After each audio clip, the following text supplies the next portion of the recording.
अस्सलाम वालेकुम व्यूवर्स, मैं हूं आबिदा और आप देख रहे हैं आबिदा किचन सीक्रेट्स और यूट्यूब चैनल। व्यूवर्स, जैसा कि आप देख रहे हैं भिंडी आज बनाने जा रहे हैं हम, और मसालेदार भिंडी बनाएंगे। और आज इंग्रेडिएंट्स हम साथ साथ शामिल करेंगे क्योंकि वैसे ज़रा टाइम ज़ाया हो जाता है और वीडियो लेंथी हो जाती है। तो चलिए व्यूवर्स शुरू करते हैं भिंडी पकाना। मसालेदार भिंडी बनाने के लिए व्यूवर्स सबसे पहले मैंने 1 कप ऑयल शामिल कर दिया अपनी कढ़ाई में, और अब इसके अंदर प्याज शामिल कर लेते हैं। और सारे मसाले मैं आपको साथ साथ दिखाती जाऊंगी और हम शामिल करते जाएंगे। आंच थोड़ी सी तेज़ रखनी है चूल्हे की, और इसको हम फ्राई कर लेते हैं थोड़ा सा, बस 5-10 मिनट फ्राई करने के बाद इसमें भिंडी भी इसी ऑयल में शामिल कर देंगे। और प्याज डालने के बाद थोड़ा सा इसको सौते कर लिया मैंने, और चूल्हे की आंच मैंने तेज़ ही रखी है, मीडियम सी तेज़। और अब इसके अंदर भिंडी शामिल कर लेते हैं,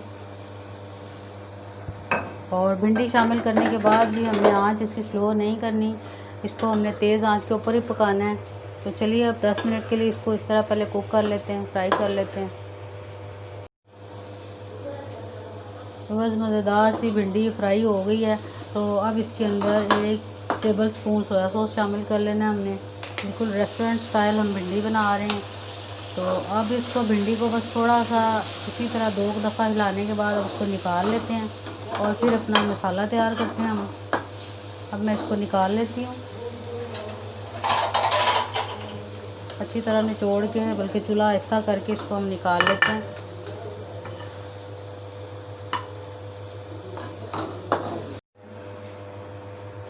बस भिंडी मैंने निकाल ली है, भिंडी और प्याज फ्राई करके। अब इसके अंदर 1/2 टेबल स्पून मैंने ज़ीरा डाल दिया है, और ये थोड़े से दाने मैंने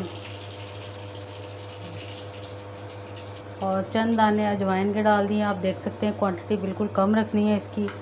और इसको थोड़ा सा भूनने के बाद, थोड़ा सा भुन गया करीबन, अब अदरक लहसुन का पेस्ट शामिल कर लेते हैं। मोटा मोटा सा इसको कूट के हमने शामिल करना है।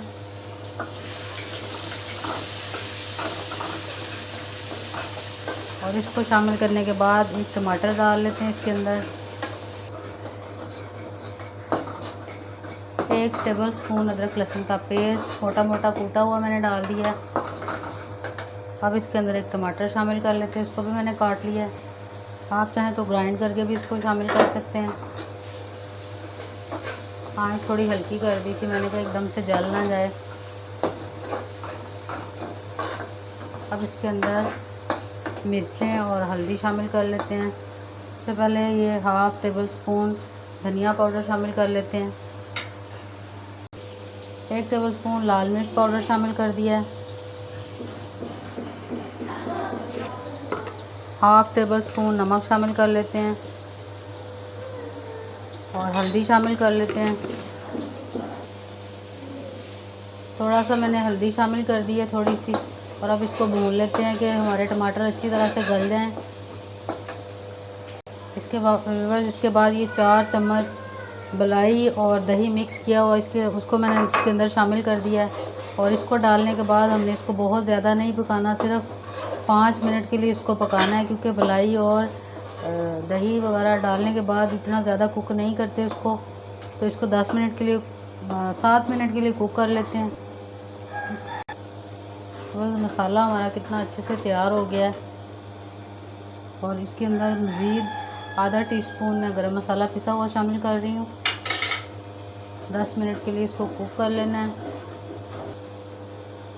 मलाई और दही शामिल करने के बाद इसको मैंने 5-7 मिनट के लिए पका लिया। तो अब इसके अंदर अपनी फ्राई की हुई भिंडी शामिल कर लेते हैं। क्या मज़ेदार सा कलर आ रहा है इसका।